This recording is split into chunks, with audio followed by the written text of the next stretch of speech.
부산의 겨울 저녁, 해운대에서 불어오는 바닷바람은 살을 애는 듯 차갑고 파도의 짠내와 해안가 시장에서 나는 생선 냄새가 함께 어우러졌다. 회색빛 하늘, 희미한 햇빛은 점점 수평선 너머로 사라져갔다. 김민호, 고등학교 2학년인 그는 낡은 자전거를 타고 집으로 이어지는 좁은 길을 달리고 있었다. 그의 교복은 빛바랜 상태였고 야른 외투는 매서운 추위를 막기에 충분하지 않았다. 배는 고파도 신경 쓰지 않았다. 민호의 마음속엔 온통 걱정뿐이었다. 그는 방금 병원에서 돌아온 참이었다. 그의 어머니 김선희 여사는 만성 폐질환으로 또다시 입원해야 했다. 병원비는 300만 원에 달했는데 이는 민호의 얼마 안 되는 아르바이트 돈으로 생계를 이어가는 가족에게는 엄청난 금액이었다. 더구나 가족의 기둥이었던 아버지는 몇 년 전 산업재해로 세상을 떠나셨다. 이제 민호는 아들이자 가족의 모든 책임을 떠안은 가장이었다. 민호는 해운대 공원에 익숙한 나무 의자에 자전거를 세우고 앉았다.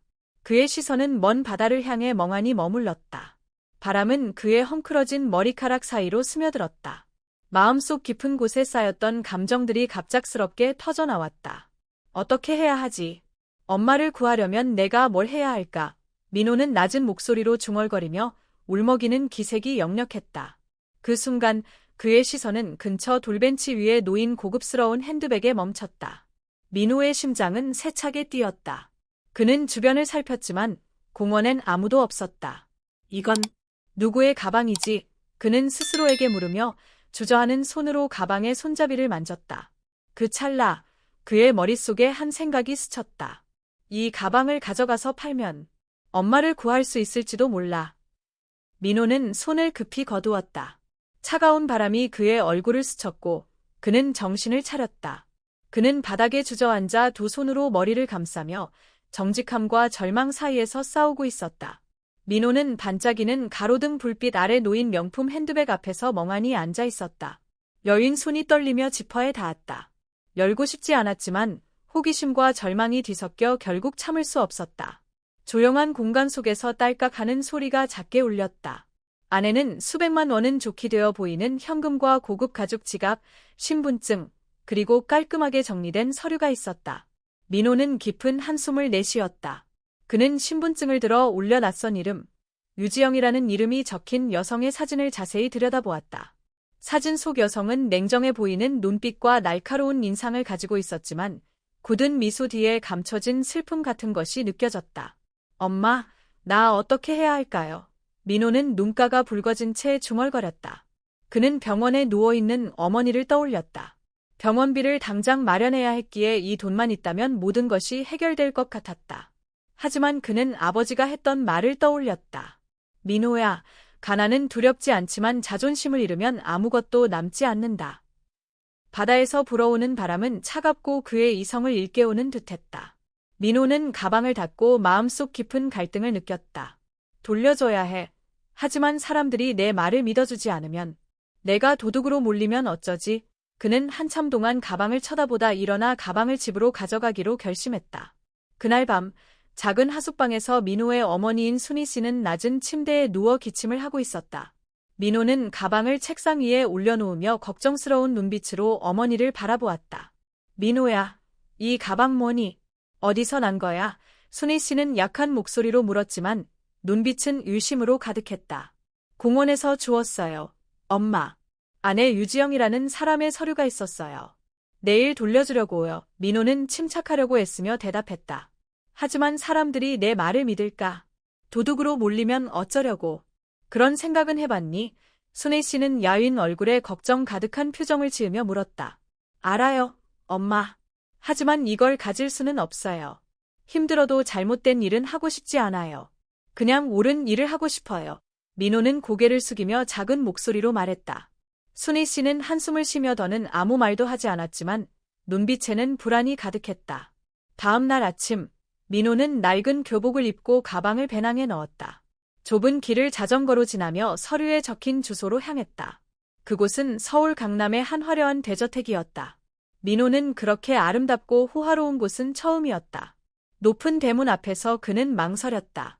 내가 옳은 일을 하고 있는 걸까? 그는 스스로에게 물었다. 바로 그때 경비원이 나왔다. 그는 민호를 머리부터 발끝까지 훑으며 의심스러운 눈빛을 보였다. 여기서 뭐 하는 거냐? 누가 허락하고 이 집 앞에 서 있는 거지? 경비원의 목소리는 차가웠다. 어제 해운대 공원에서 이 가방을 주웠습니다. 유지영 씨께 돌려드리러 왔어요.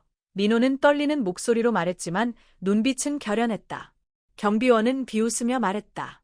주웠다고? 아니면 훔친 다음에 들킬까 봐 돌려주는 거냐?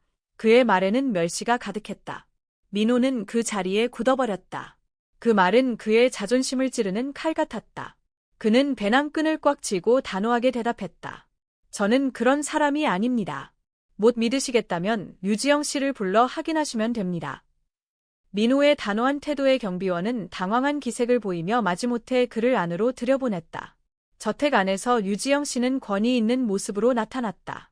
그녀는 민호를 의심스러운 눈빛으로 바라보았다. 넌 누구니? 내 가방이 왜 내 손에 있는 거야? 그녀는 엄격한 목소리로 물었다. 민호는 가방을 테이블 위에 올려놓고 고개를 숙이며 말했다. 저는 해운대 공원에서 이 가방을 주웠습니다.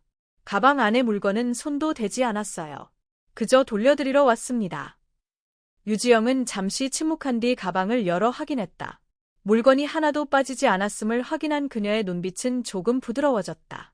얘 돌려줬니? 너의 처지를 봤을 때 이 돈을 갖고 있는 것이 훨씬 쉬웠을 텐데. 민호는 눈빛을 반짝이며 말했다. 저는 선의가 필요하다고 믿습니다. 아무리 힘들어도 제 품위를 잃고 싶지 않아요.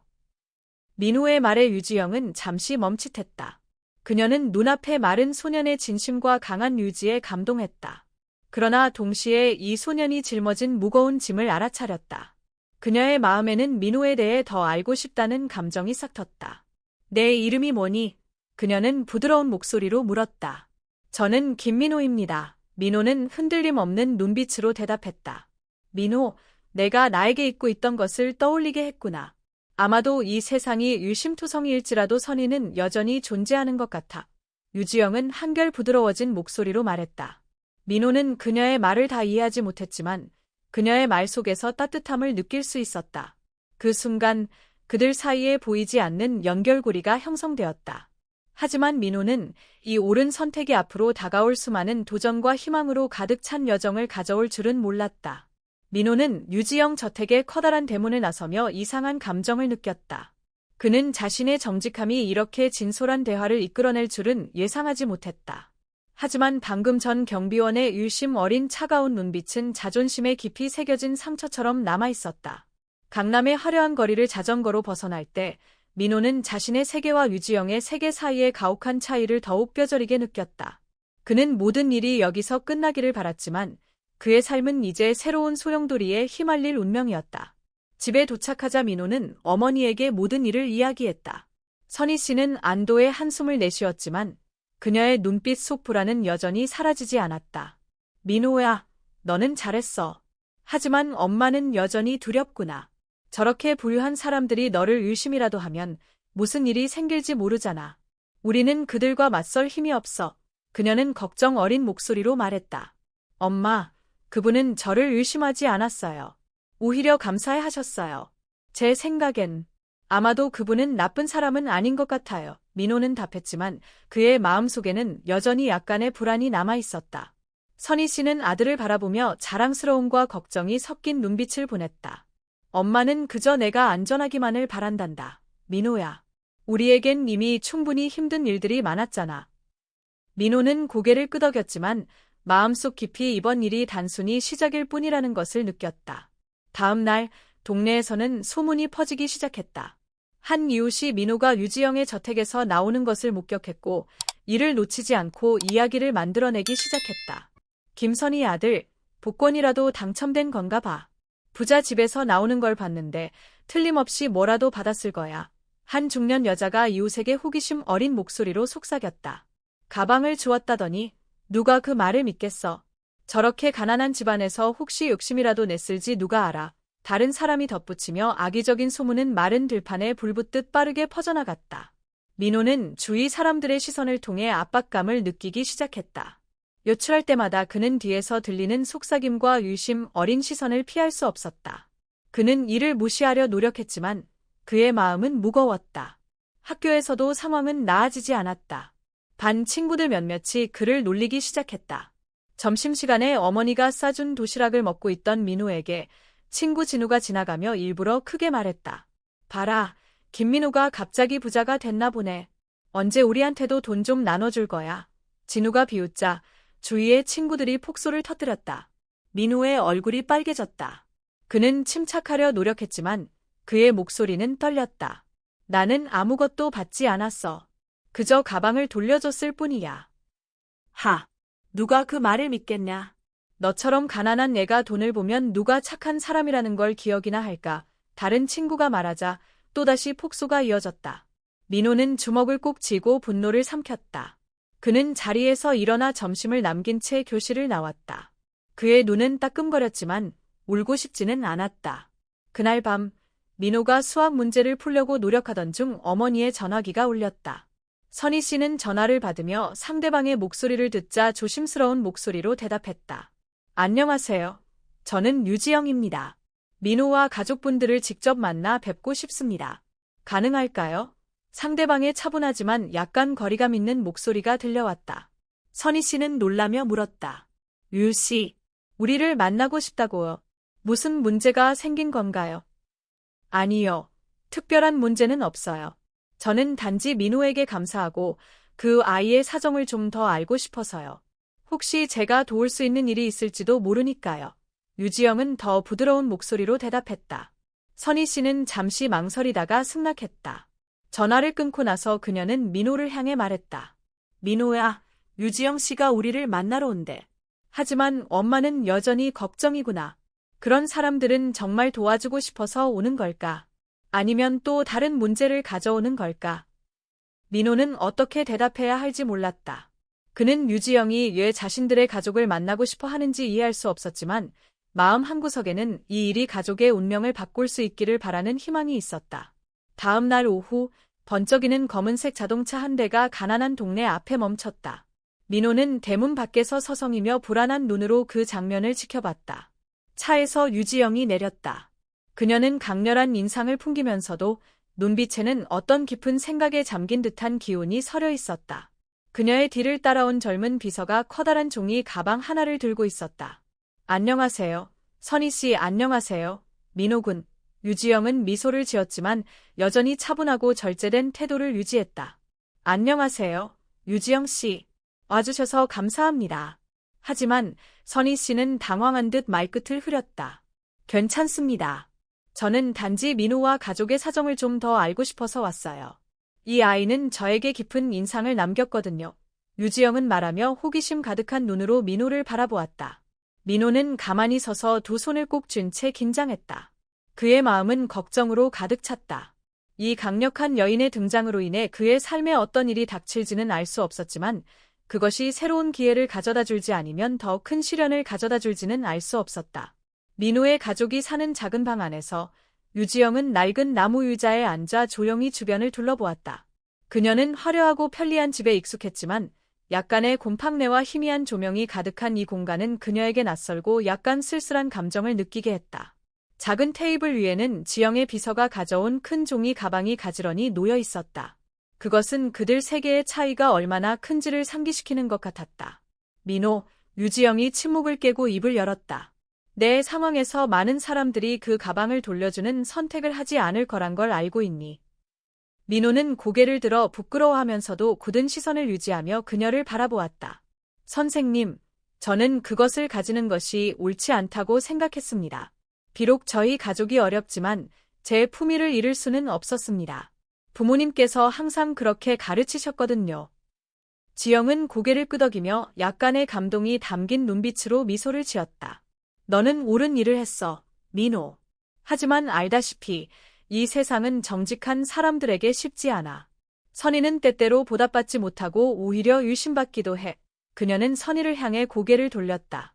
선희 씨, 당신의 가족이 많이 어렵다는 것을 알고 있어요. 이건 제가 드리는 작은 선물이에요. 조금이라도 도움이 되었으면 합니다. 지영은 비서에게 종이 가방을 테이블 위에 놓으라는 신호를 보냈다. 그러나 선희는 가방을 보자마자 머리를 흔들며 걱정스러운 표정을 지었다. 유 선생님, 당신의 호의에 정말 감사드리지만 저희 가족은 이렇게 큰 선물을 받을 수 없습니다. 저희는 아직 스스로 해결할 수 있어요. 선희는 떨리는 목소리로 말했다. 걱정하지 마세요. 저는 단지 도와드리고 싶을 뿐이에요. 지영은 침착한 목소리를 유지하려고 했지만 민호의 가족이 보이는 망설임을 느낄 수 있었다. 민호는 어머니를 바라보다가 다시 유지영을 쳐다보았다. 그의 마음은 갈등으로 가득 차 있었다. 그는 자신의 가족이 짐이 되거나 지영의 부를 이용하려 한다고 오해받고 싶지 않았다. 선생님, 정말 감사드립니다. 하지만 필요하다면 제가 직접 일해서 어머니의 병원비를 갚을 수 있을 것 같아요. 지영은 잠시 침묵한 뒤 천천히 일어나 문 쪽으로 걸어갔다. 떠나기 전에 그녀는 뒤돌아보며 생각에 잠긴 눈빛으로 말했다. 필요한 일이 생기면 언제든 저에게 연락하세요.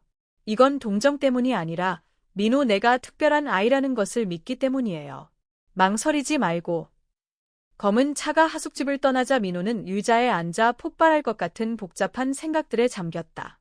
그는 어머니가 자존심 때문에 도움을 거절했음을 알았지만 마음속으로는 가족이 그 도움을 간절히 필요로 한다는 것을 알고 있었다. 어머니의 병원비는 여전히 해결되지 않았고 그녀의 건강 상태는 점점 악화되고 있었다. 다음 날 아침, 학교에 도착한 민호는 또다시 따가운 시선을 느꼈다. 복도에서 몇몇 학생들이 모여서 수군댔다. 일부러 큰 목소리로 말하는 한 목소리가 그의 귀에 똑똑히 들려왔다. 저 애는 틀림없이 그 여자한테 큰 돈을 받았을 거야. 아무도 가방을 돌려주고 아무것도 안 받을 리 없잖아. 맞아, 저렇게 가난한데 아마 어떻게든 이용하려는 거겠지. 또 다른 목소리가 맞장구쳤다. 민호는 주먹을 꽉 쥔 채 앞으로 나아갔다. 그 말들은 보이지 않는 칼처럼 그의 마음을 찔렀지만 그는 그것에 굴복하고 싶지 않았다. 그는 오직 하나의 생각에 집중했다. 어머니가 자신이 강해지길 바란다는 것. 그날 저녁 공부하던 민호는 어머니가 갑자기 심한 기침을 하기 시작하자 급히 달려갔다. 어머니, 괜찮으세요? 병원에 가야 해요. 민호야, 괜찮아. 내가 참을 수 있어. 선희는 미소 지으려 했었지만 그녀의 약한 목소리는 민호를 안심시킬 수 없었다. 민호는 전화를 들고 구급차를 부르려 했지만 벽에 붙어있는 미지볼 병원비 고지서를 보자 멈칫했다. 그는 절망감에 휩싸였다. 그는 어머니를 쳐다보며 유지영의 말을 떠올렸다. 필요하면 언제든 연락하세요. 손이 떨리며 전화기를 쥔 그는 결국 지영에게 전화를 걸었다. 민호, 무슨 일이야? 반대편에서 지영의 차분한 목소리가 들려왔다. 선생님, 어머니가 아프세요. 제가 어떻게 해야 할지 모르겠어요. 민호는 목이 메었지만 절망감을 감출 수 없었다. 어디 있니? 곧 갈게. 지영은 신속히 대답한 뒤 전화를 끊었다. 1시간도 안 되어 검은 차가 다시 민호의 집 앞에 도착했다. 지영은 한 명의 의사를 데리고 내려왔다. 의사는 진료 후 말했다. 즉시 입원이 필요합니다. 늦으면 병세가 더 악화될 수 있어요. 민호는 지영을 바라보며 눈물을 흘렸다. 정말 감사합니다. 정말 감사드립니다. 지영은 그의 어깨에 손을 살짝 얹으며 말했다. 감사할 필요 없어. 민호, 누구나 해야 할 일을 했을 뿐이야. 강해져야 해. 알겠지? 며칠 후 민호 어머니가 병원에 입원한 뒤 모든 것이 안정되어 가는 듯했으나 갑작스러운 사건이 발생했습니다. 어느 날 아침, 민호가 수업 중일 때 감독 선생님이 갑자기 교실로 들어와 민호를 교무실로 부르셨습니다. 교실 분위기는 순식간에 무거워졌고 친구들의 속삭임과 호기심 어린 시선이 민호에게 집중되었습니다. 민호는 고개를 숙이고 심장이 요동치는 것을 뚜렷이 느꼈습니다. 무슨 일이 일어나는지 알 수 없었지만 교무실로 향하는 긴 복도를 지나며 그의 발걸음은 무거웠습니다. 문을 열었을 때 민호는 경찰 복장을 입은 남자가 그를 기다리고 있는 것을 보고 깜짝 놀랐습니다. 김민호 맞습니까? 경찰관이 엄숙한 목소리로 물었습니다. 민호는 고개를 끄덕였습니다. 유지영 씨의 가방에서 물건을 훔쳤다는 신고를 받았습니다. 경찰서에 가서 진술을 해주셔야겠습니다. 민호는 멍해졌습니다. 자신의 귀를 믿을 수 없었습니다. 아니에요. 그럴 리가 없어요. 저는 가방을 그대로 돌려드렸어요. 아무것도 가져가지 않았어요. 민호는 떨리는 목소리로 말했습니다. 우리는 절차에 따라 조사할 뿐입니다. 우리를 따라오세요. 경찰관은 단호한 눈빛으로 답했습니다. 민호가 교무실에서 나와 경찰관을 따라가는 모습을 본 교실은 순식간에 웅성거리기 시작했습니다. 그럴 줄 알았어. 가난한 애들은 다 그런다니까. 군중 속에서 누군가의 목소리가 들려왔습니다. 민호는 이를 악물고 눈물을 참으려 했습니다. 자신이 아무리 설명해도 아무도 믿으려 하지 않는다는 것을 알고 있었습니다. 경찰서에서 민호는 조사실 테이블 앞에 앉아 차분히 모든 질문에 답하려고 노력했습니다. 그러나 질문 하나하나가 그의 자존심에 비수를 꽂는 것 같았습니다. 가방을 어디서 주웠습니까? 바로 경찰서에 신고하지 않고 집으로 가져갔습니까? 가방 안에 물건을 전혀 건드리지 않았다고 확신합니까? 증명할 증인이 있습니까? 민호는 하나하나 대답했지만 그의 목소리는 약했으나 확고했습니다. 저는 단지 가방을 돌려드리고 싶었을 뿐이에요. 아무것도 가져가지 않았습니다. 믿지 않으시면 유지영 씨에게 물어보세요. 경찰관들은 민호의 진술을 기록했지만 여전히 의심 어린 눈빛을 거두지 않았습니다. 몇 시간 동안 이어진 조사로 민호는 거의 탈진할 지경이 되었습니다. 그는 방 한쪽에서 멍하니 앉아 스스로에게 묻고 있었습니다. 누가 이런 짓을 한 걸까? 왜 나를 이렇게 망가뜨리려고 하지? 그때 유지영 씨가 경찰서에 갑작스럽게 나타났습니다. 그녀는 민호를 조사하던 경찰관을 날카로운 눈빛으로 바라보며 말했습니다. 이게 대체 무슨 일입니까? 누가 민호를 고발한 겁니까? 경찰관은 약간 당황한 듯 말했습니다. 익명의 고발장을 받았습니다. 이 소년이 당신 가방에서 물건을 훔쳤다는 내용이었습니다. 우리는 조사할 의무가 있습니다. 그렇다면 제가 여기서 확인하겠습니다. 민호는 아무 잘못도 하지 않았습니다. 그는 가방을 온전히 돌려주었습니다. 조사해야 할 대상은 이 고발장을 보낸 사람입니다. 유지영 씨의 목소리는 강하고 단호했습니다. 경찰관은 머리를 숙이며 어쩔 줄 몰라 했습니다. 절차에 따라 진행했을 뿐이지만 만약 당신께서 이렇게 말씀하신다면 저희는 조사를 중단하고 고발장의 출처를 확인해 보겠습니다. 유지영 씨는 민호를 바라보며 부드럽게 말했습니다. 민호야, 걱정하지 말아라. 나는 너를 믿는다. 그 말은 민호를 절망의 구렁텅이에서 끌어올리는 힘이 되었습니다. 민호는 고개를 숙이며 눈물을 흘렸습니다. 감사합니다. 정말 감사합니다. 집으로 돌아가는 길에 민호는 마음이 한결 가벼워졌지만 여전히 이웃들과 학교 사람들의 의심 어린 눈빛을 잊을 수 없었습니다. 악의적인 소문은 끊이지 않았고 심지어 어떤 사람들은 민호의 가족이 이 이야기를 꾸며내서 유지영 씨에게서 이익을 얻으려 한다고 의심했습니다.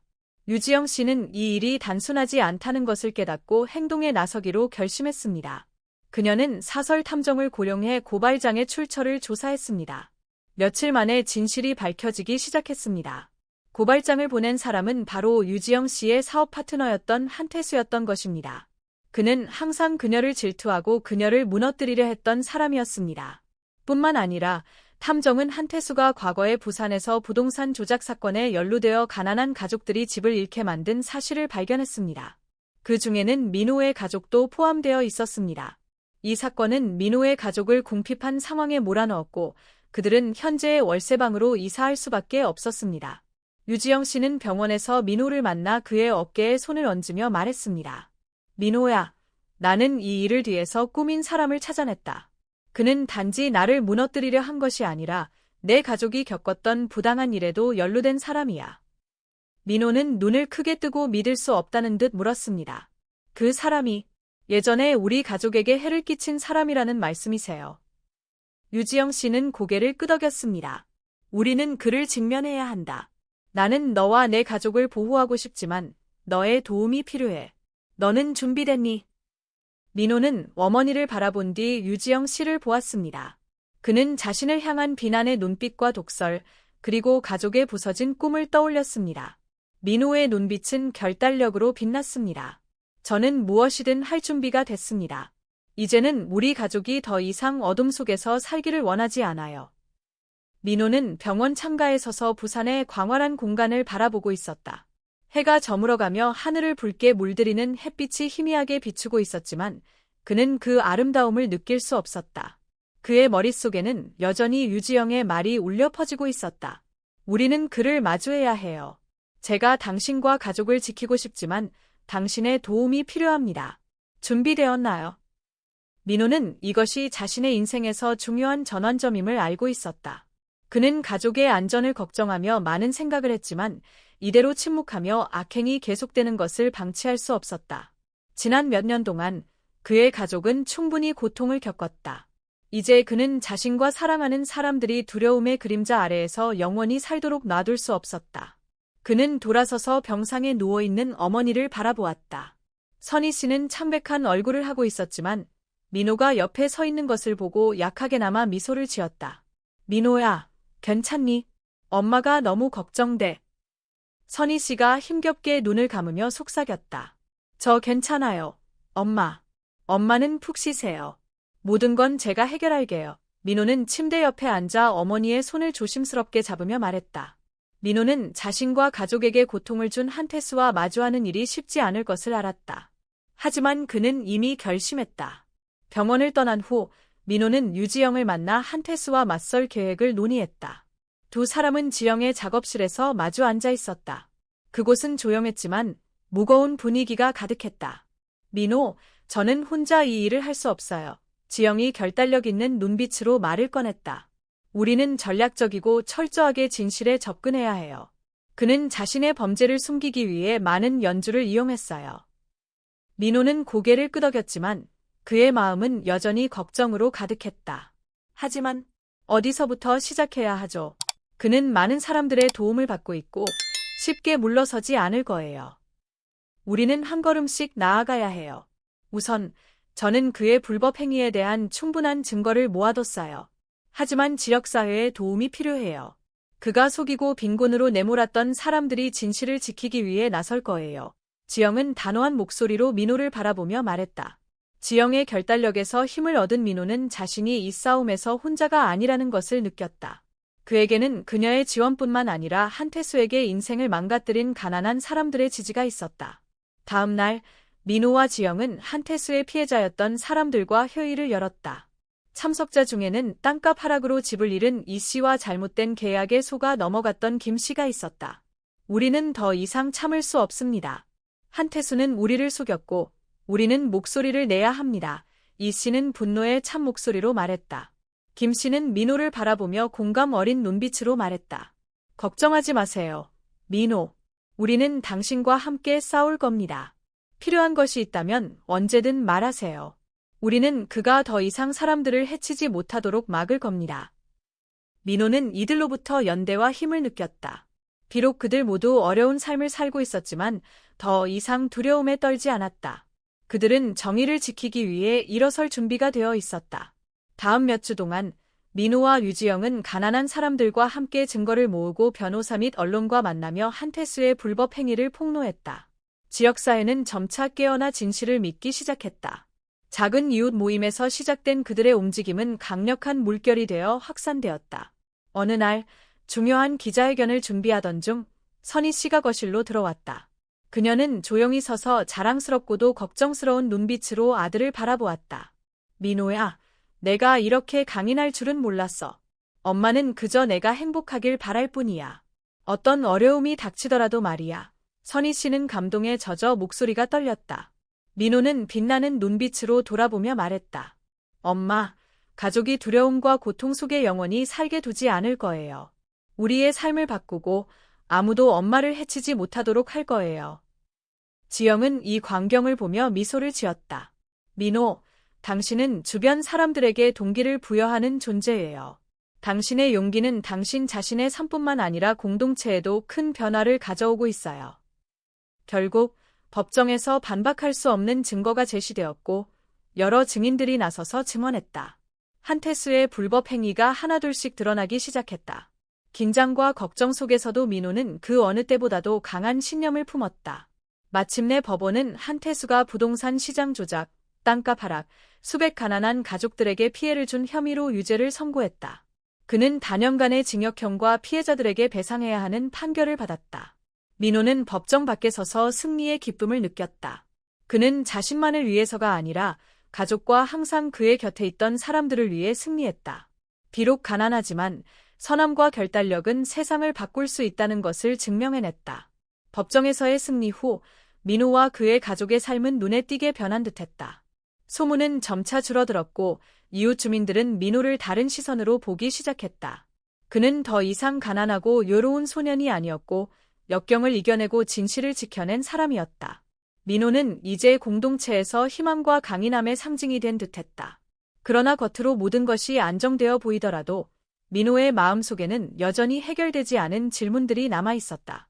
그는 많은 것을 이루었음에도 불구하고 더 큰 도전에 직면하고 있다는 것을 부인할 수 없었다. 그것은 바로 명성의 대가와 그가 짊어져야 할 막중한 책임이었다. 부산 거리를 걸을 때마다 사람들의 시선이 여전히 그를 따라다녔다. 그것은 존경의 눈빛이라기보다 호기심과 때로는 부담감 섞인 눈빛이었다. 과연 민호는 공동체의 기대가 계속 어깨를 누르고 있는 상황 속에서 평온한 삶을 살 수 있을까? 어느 오후, 민호가 창가에 앉아 바다를 바라보고 있을 때 지영이 그에게 전화를 걸어왔다. 그녀의 목소리에는 관심과 함께 약간의 걱정이 담겨 있었다. 민호, 큰 회사에서 너를 프로젝트 매니저로 고용하고 싶어 한다는 소식을 들었어. 이건 정말 큰 기회야. 하지만 나는 묻고 싶어. 너 정말 이 길을 가고 싶니? 민호는 잠시 침묵했다. 그의 시선은 여전히 먼 바다의 파도를 응시하고 있었다. 그는 이 선택이 단순히 직업에 관한 것이 아니라 그의 인생에 있어서 큰 전환점이 될 것임을 알고 있었다. 그는 이 제안을 받아들여 새로운 삶을 시작해야 할까? 아니면 많은 고통과 상실을 목격했던 공동체를 위해 계속 헌신해야 할까? 잘 모르겠어요. 지영 선생님. 너무 많은 것이 너무 빨리 변했어요. 저는 이 시스템 속에서 단순히 꼭두각시가 되고 싶지 않아요. 진정한 저 자신으로 살고 싶지만 이 큰 기회를 놓치고 싶지도 않아요. 전화 너머로 지영은 가볍게 웃으며 따뜻한 목소리로 말했다. 민호, 어떤 길을 선택하든 대가가 있을 거야. 너 스스로 결정해야 해. 하지만 나는 믿어. 내가 어디를 가든 놀라운 일을 해낼 거라고. 너는 큰 마음을 가진 사람이니까. 열린 결말.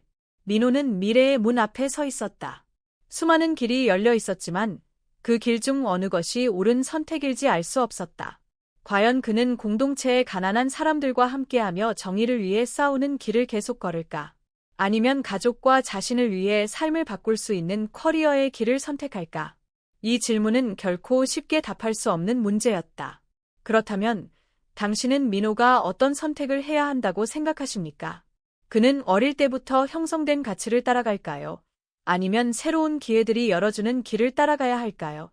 이 질문은 단지 민호만의 문제가 아니라 우리 모두가 현실 속에서 마주하는 질문입니다. 현실과의 연결. 민호의 이야기는 단순히 정직과 유지에 관한 가상의 이야기가 아니라 현대 사회에서 중요한 가치를 반영합니다. 오늘날 세상에서 민호와 같은 사람들, 즉 진실과 정의를 위해 싸우는 사람들은 수많은 도전에 직면하고 있습니다. 선한 마음과 강한 의지를 가지고 있어도 우리는 사회적 압박, 소문, 관계, 그리고 개인적인 이익에서 자유로울 수 없습니다. 특히 중요한 기회를 마주할 때 자신의 가치를 지키는 것과 재정적 안정과 직업적 성취를 추구하는 것 사이에서 항상 갈등이 존재합니다. 이 이야기는 현대 사회의 일부를 반영합니다. 우리 모두는 중요한 선택을 내릴 때 자아와 개인적인 이익 사이에서 균형을 찾아야 합니다. 커리어를 추구하며 큰 시스템의 일부가 될 것인지 아니면 외부 요소에 흔들리지 않고 개인적인 원칙을 지킬 것인지에 대한 고민은 여전히 우리의 현실을 반영합니다. 민호의 이야기는 우리에게 묻고 있습니다. 삶의 갈림길 앞에 섰을 때 우리는 선함의 길을 따를 것인가 아니면 사회의 유혹과 기회 속에서 살아갈 것인가? 선택은 우리 각자의 몫이며 민호의 이야기는 어떤 길을 선택하든 정직과 유지가 미래를 여는 열쇠가 될 것임을 상기시켜줍니다.